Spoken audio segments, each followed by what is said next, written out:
Hi guys, welcome back to the YouTube channel of LegalEdge After College. मैं हूं Mansi and आपकी जो series चल रही है जिसमें हम most important questions for AIBE करवा रहे हैं उसी सीरीज के फर्दरेंस में आज मैं आपके लिए CPC के कुछ इंपॉर्टेंट क्वेश्चंस लेके आई हूँ right so these questions are important not only for AIBE exam but also for other exams तो दीज आर सम MCQs जो हम कर रहे हैं of CPC for some exam perspectives right go ahead share this video उन सबके साथ जो किसी भी कॉम्पिटिटिव एग्जाम की तैयारी कर रहे हैं जिसमें CPC आता है तो वो सब भी इस वीडियो के साथ साथ इन क्वेश्चंस को सॉल्व कर सकते हैं like this video and subscribe to the channel if you have not yet subscribe ठीक है so the first question which we have for today is which provision of CPC deals with suits of civil nature तो suits of civil nature कहाँ पर provided है A section 9, B section 10, C 11 and D section number 12, right? So the answer over here is obviously section number 9.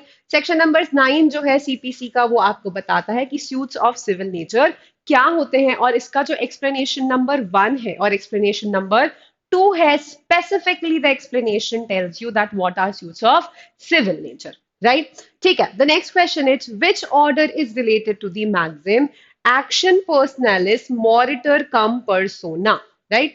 First, order number 24, B order 22, C order 26, and D order number 19. So here the answer is B order number 22. Order number 22 बात करता है कि when a suit will abate because of death, marriage, and insolvency of parties, and this maxim means a personal cause of action dies with the person. This maxim means if the person dies, then the cause of action also dies with the person, and that maxim is reflected under order number 22 of CPC, जहां पर suit abate हो जाता है on the ground of death, marriage, insolvency, and insolvency, right? ठीक है. The next question is mark the correct statement. A.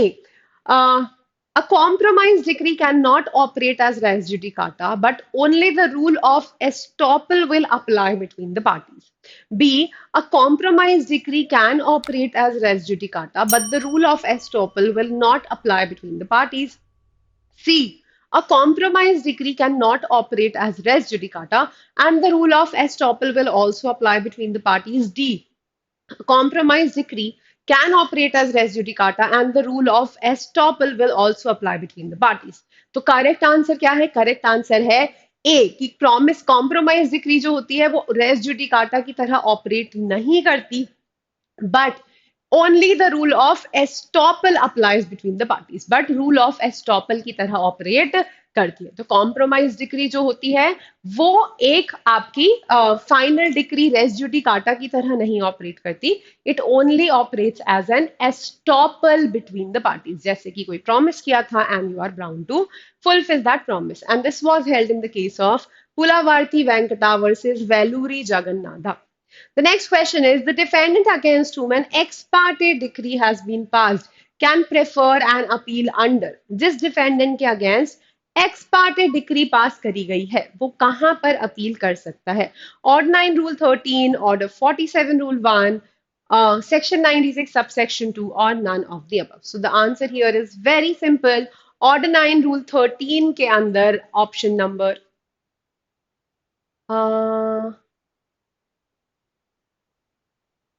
So sorry.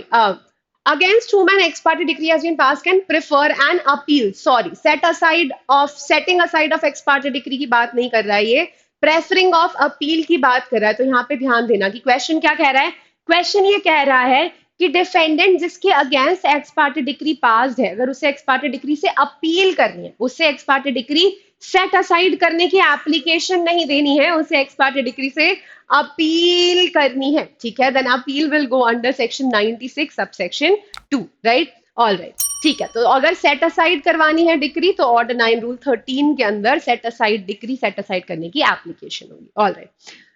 The next question is what does section 99 of Code of Civil Procedure 1908 provide regarding the effect of errors or irregularities in proceedings? A.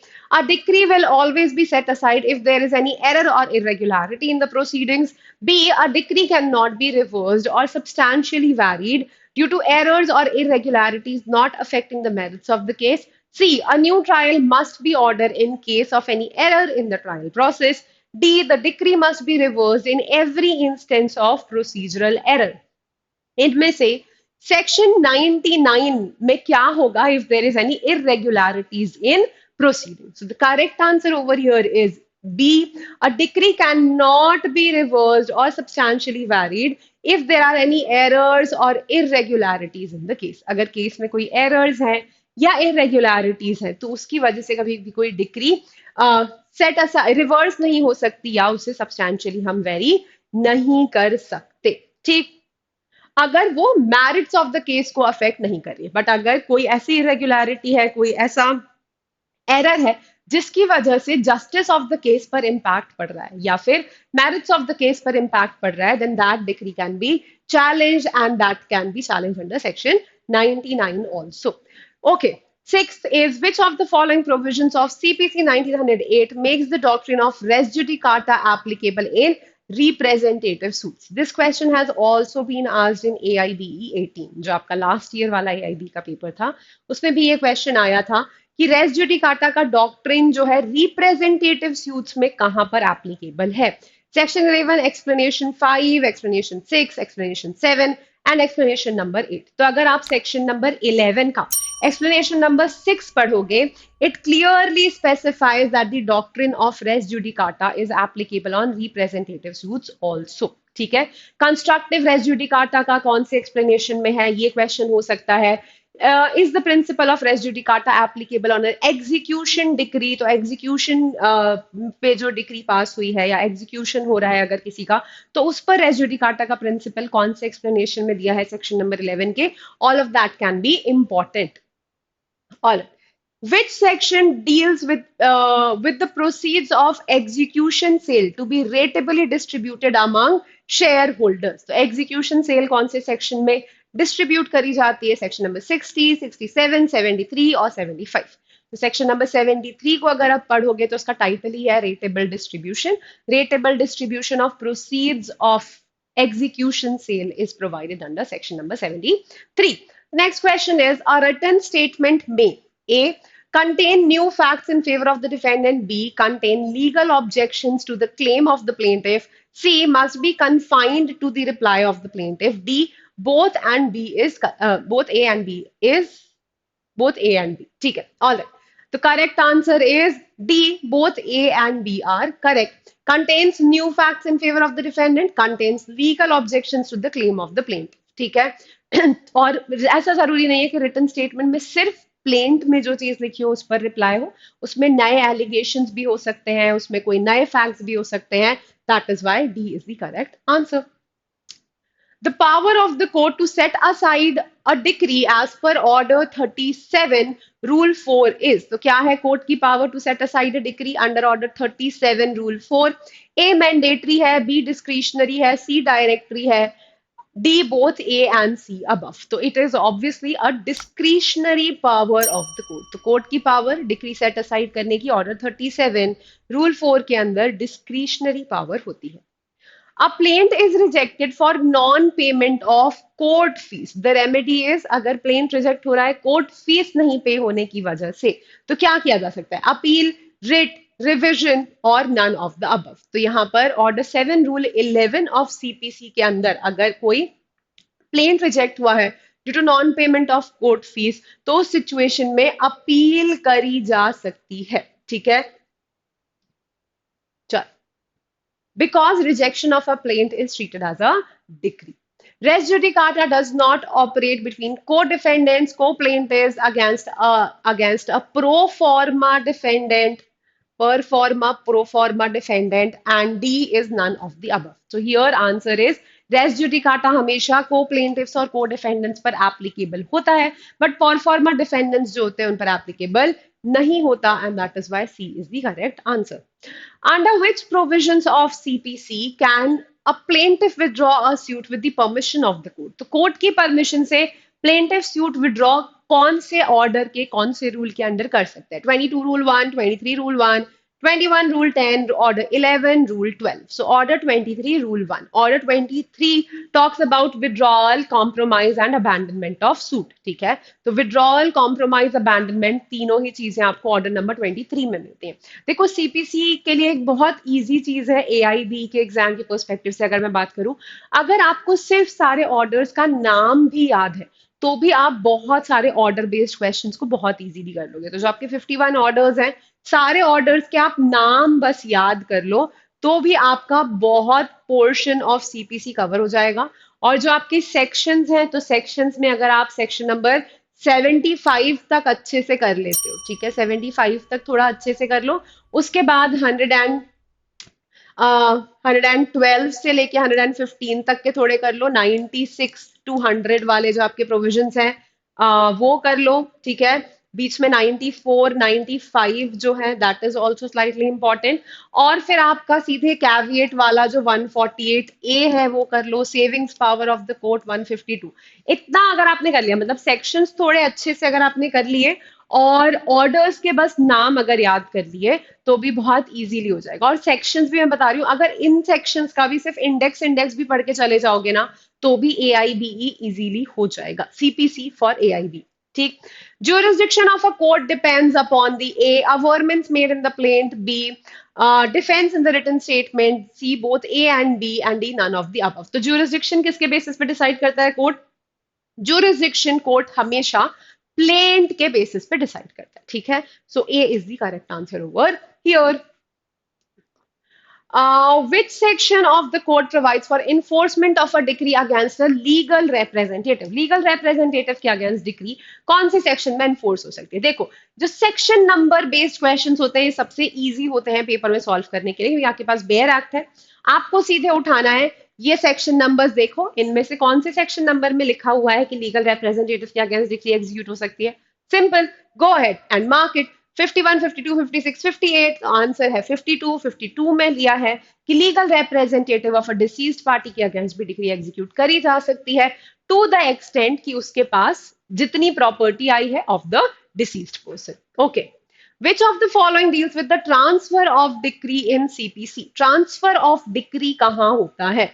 Section 41, 36, 39 और 52. तो section number 39 में transfer of decree for execution किया जाता है. Execution के लिए decree किसी दूसरे कोर्ट को अगर ट्रांसफर करनी है then that transfer happens under section number 39.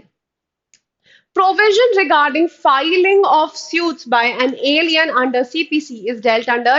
तो suit अगर किसी alien को file करना है that can be done under 21A, 15, 21B और section 83. तो section number 83 है, specifically लिखा हुआ है suits by alien. Okay, so that is the answer. और ये 21A से लेके ये जो जितने भी sections यहाँ दिए हैं 15 और 21A, 21B, ये सारे के सारे sections jurisdiction से related sections हैं. ठीक है, okay.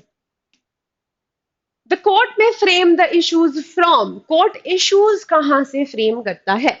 A, allegations made on oath by the parties or by any person present on their behalf or made by the pleaders of such parties. B, allegations made in the pleadings or in answers to interrogatories delivered in the suit. C, the contents of documents produced by either party. D, all of the above. तो court को अगर issues frame करने हैं तो court ये सब देखता है. प्लेंट भी देखेगा, रिटन स्टेटमेंट भी देखेगा. अगर पार्टीज ने ओरल इंटेरोगेटरीज में कोई ओरल स्टेटमेंट्स देखे दिए हैं तो उन्हें भी कोर्ट कंसिडर करता है. कोई डॉक्यूमेंट्स अगर पार्टीज ने प्रोड्यूस करे हैं तो उन डॉक्यूमेंट्स के कंटेंट्स को भी कंसिडर करते हुए फिर कोर्ट इश्यूज फ्रेम करता है. So the answer here is D.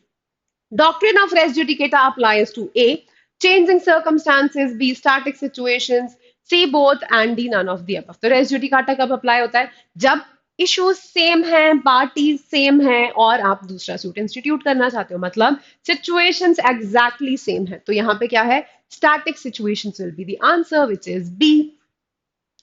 Interrogatories shall be answered by affidavit to be filed within dash after the service of it. तो interrogatories को कितने दिनों में फाइल करना होता है? A 30 days, B 21 days, C 10 days and D 7 days. कितने दिनों में interrogatories फाइल होंगी? 10 days का टाइम दिया जाता है ऑर्डर 11 रूल 8 के अंदर इंटेरोगेटरीज फाइल करने के लिए. Okay. Which provisions under code of civil procedure deals with substituted service of summon. Substituted service of summon एक बहुत फेमस क्वेश्चन है, बहुत सारे एग्जाम्स में आता रहता है, थोड़ा सा पता रखो। सब्स्टिट्यूटेड सर्विस ऑफ समन कहाँ दी जाती है? Order 5, rule 19A, rule 19, rule 20 and rule 21। तो ऑर्डर 5 रूल 20 जो है वो सब्स्टिट्यूटेड सर्विस ऑफ समन की बात करता है। ऑर्डर 5 किस बारे में बात करता है? ऑर्डर 5 आपका बात करता है समन्स के बारे में, और सब्स्टिट्यूटेड सर्विस ऑफ समन जो है वो रूल 20 के अंदर होता है। A decree may be executed by, तो डिक्री एग्जीक्यूट कौन कर सकता है? The court which passed it, the court to which it is sent for execution, और the appellate court, and D is both A and B अब। तो decree execution, appellate court कभी भी डिक्री एग्जीक्यूट नहीं करता। जिस कोर्ट ने decree pass करी होती है, या तो वो कोर्ट डिक्री एग्जीक्यूट करता है, या फिर वो कोर्ट डिक्री एग्जीक्यूट करता है जिस कोर्ट को डिक्री ट्रांसफर करी जाती है या भेजी जाती है एग्जीक्यूशन के लिए। So the answer here is D, क्योंकि सी आपका आंसर नहीं है and A and B are correct, so that will be the answer. Okay, how many times at maximum may an adjournment be granted to a party during the hearing of the suit as per CPC? तो maximum times adjournment कितनी बार grant किया जा सकता है? ये आपको मिलेगा order number 17 में, ठीक है।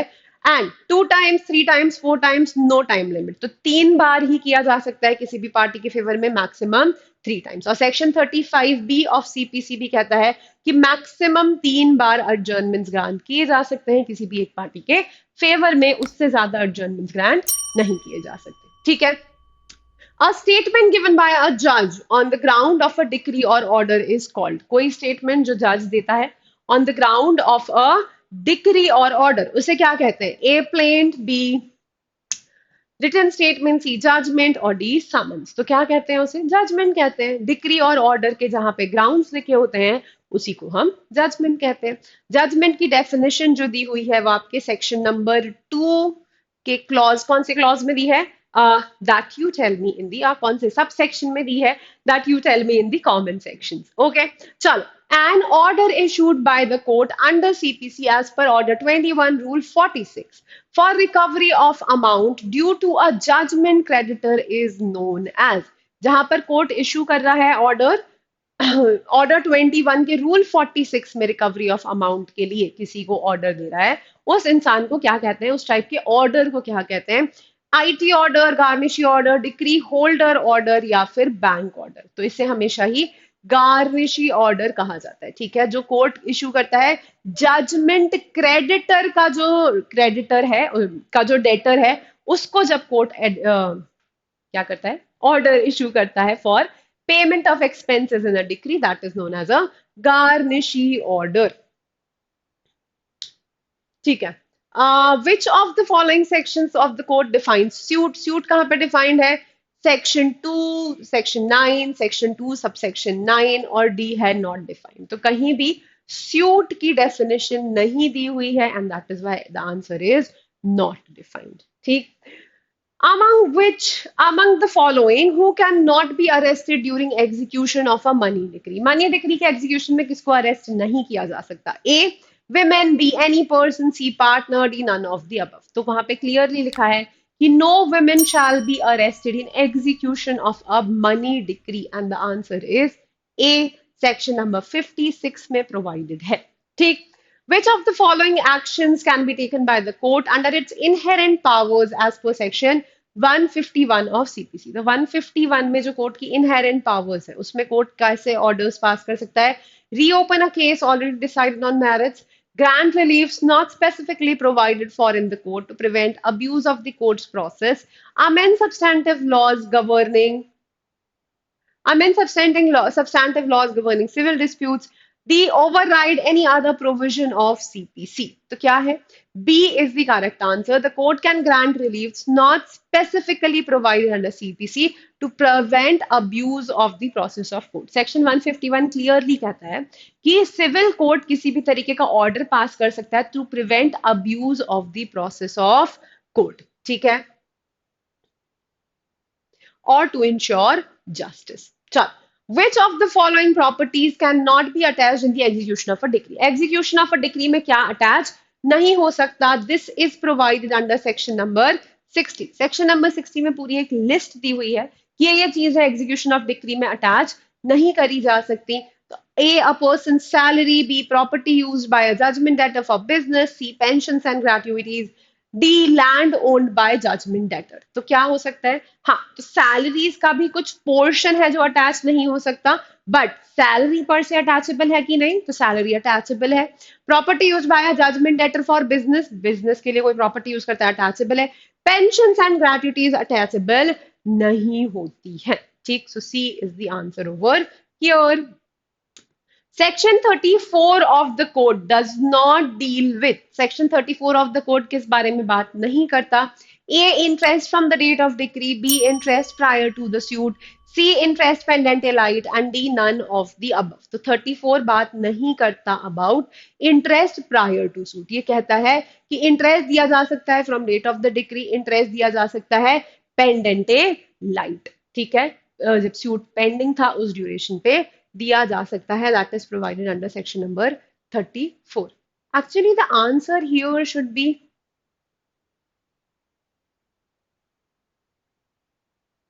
ठीक है, okay, which of the following amendment acts made the provisions in Code of Civil Procedure 1908 to produce a witness without a summons? तो कौन से अमेंडमेंट एक्ट से ये चेंज लाया गया था कि किसी विटनेस को बिना समन्स के भी प्रोड्यूस किया जा सकता है? This has already been asked in AIB 18। तो कुछ अमेंडमेंट्स जो होते हैं वो भी यहाँ पे ये लोग पूछ लेते हैं। And the correct answer is code of civil procedure amendment act 1976. So A is the correct answer over here. And here the correct answer will be D. ठीक है, तो इसको यहाँ पे ये गलत लिखा हुआ है। ठीक है, सो सेक्शन नंबर 34 में प्रोवाइडेड है, सेक्शन नंबर 34 में interest prior to the suit भी मिलता है, from the date on which cause of action arises, उस दिन से भी यहाँ पर इंटरेस्ट दिया जाता है। तो इंटरेस्ट प्रायर टू सूट भी मिलता है, interest from date of decree भी मिलता है, इंटरेस्ट पेंडेंट लाइट भी मिलता है। ठीक है, तो तीनों तरीके का इंटरेस्ट मिलता है सेक्शन नंबर 34 में, और इसीलिए यहाँ पे आपका आंसर ना डी होना चाहिए, which should be none of the above. ठीक है, alright, I think these were some good questions, कुछ अच्छा एक्सरसाइज हुआ है अबाउट CPC, जो भी पढ़ा है थोड़ा सा दिमाग खुला है, थोड़ा सा रिविजन हुआ है, right? Alright, if you are interested in any of the courses which we offer, you can visit toprankers.com, online courses पर जाके LLM plus law officer exam, so we offer courses for CLAT, LLM, CUET, law officer exams, UGC net law, AIBE। अगर आप interested हो आप जाके explore कर सकते हो। अगर आपको AIBE की प्रेपरेशन में, if you still want some guidance, you can have a look at this course. This course provides all the recorded videos of all your subjects जो भी AIBE में आता है, right? Okay, guys, all right, this was it from my side for today. Keep preparing, keep reading, keep studying. Take care of yourselves. Bye bye.